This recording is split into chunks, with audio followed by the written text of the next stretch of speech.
কুকুরের কাজ হচ্ছে ঘেউ ঘেউ করা, আর বর্ষার কাজ হচ্ছে কাজ করা। হিজাব বা পোশাক দিয়ে কারো চরিত্র বিবেচনা করবেন না প্লিজ। মানুষের চরিত্র বিবেচনা করার জন্য বিশেষ করে আমার সাথে এক গ্লাস পানি খায়েন, এক কাপ চা খায়েন, তারপরে আমার চরিত্র নিয়ে কথা বলবেন। যারা বলে না যে সে কেন গাড়ি কেনে না, তার বাপের কিন্তু মান্থলি 1,20,000 টাকা ওষুধের পিছনে লাগে না, খরচ লাগে না। তার 2টা বাচ্চা কিন্তু তার নিজের চালাতে হয় না। আমি স্ট্রেট কাট বলতে পছন্দ করি। আমি আসলে ওপেন বুক, আমার হিডেন নাই। হিডেন থাকলে হয়তো আজকে এত সমালোচনার মুখে আমার পড়তে হইতো না। তোমাকে নিয়ে তখনই কথা বলবে যখন তুমি কিছু একটা, তোমাকে নিয়ে সমালোচনা তখনই করবে যখন তুমি অনেক বেশি আলোচিত। তোমাকে নিয়ে সেম ফিল্ডে, সেম পজিশনে, সেম জায়গা থেকে তখনই হিংসা করবে, জেলাস করবে যখন তোমার কাছে কাজ থাকবে না। কুকুরের কাজ হচ্ছে ঘেউ ঘেউ করা, আর বর্ষার কাজ হচ্ছে কাজ করা।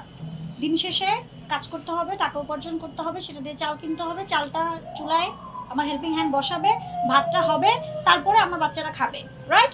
সো কে কি বললো, কে কি করছে, সেগুলো আমি কখনোই দেখি না। আর বিশেষ করে এই একই প্ল্যাটফর্মে ভাই তোমাকে নিয়ে তখনই কথা বলবে যখন তুমি কিছু একটা, তোমাকে নিয়ে সমালোচনা তখনই করবে যখন তুমি অনেক বেশি আলোচিত। তোমাকে নিয়ে সেম ফিল্ডে, সেম পজিশনে, সেম জায়গা থেকে তখনই হিংসা করবে, জেলাস করবে যখন তোমার কাছে কাজ থাকবে না।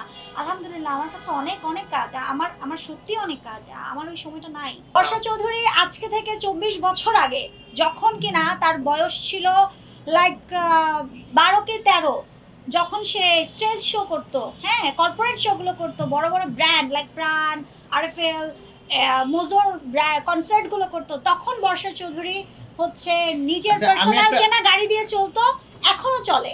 হয়তো সেটা মার্সিডিজ না, বিএমডাব্লিউ না, কিন্তু আমার সাধ্য সামর্থ্য মতো গাড়িতেই চলি, রিক্সাতে না। আমি একটা কথা বলি, একটু কথা বলছি।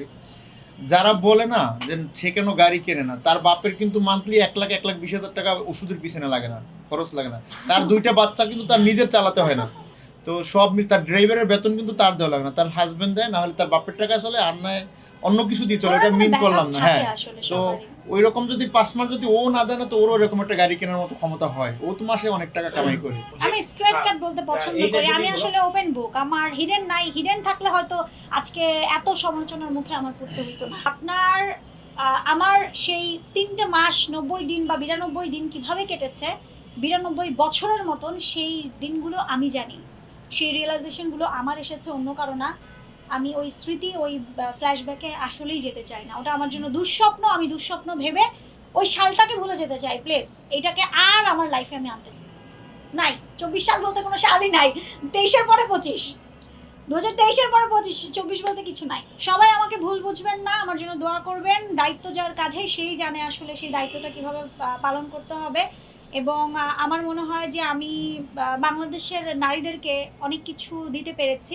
এখন হয়তো অনেকের কাছে খারাপ লাগছে, এর জন্য ক্ষমা চাচ্ছি যে আমি হিজাবটাকে কেন অন ক্যামে নিয়ে আসছি না। বিকজ কিছু রেস্ট্রিকশন তো আছেই, কিছু দায়বদ্ধতার জায়গা তো আছেই।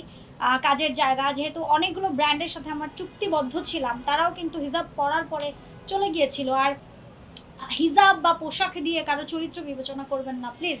মানুষের চরিত্র বিবেচনা করার জন্য বিশেষ করে আমার সাথে এক গ্লাস পানি খায়েন, এক কাপ চা খায়েন, তারপরে আমার চরিত্র নিয়ে কথা বলবেন।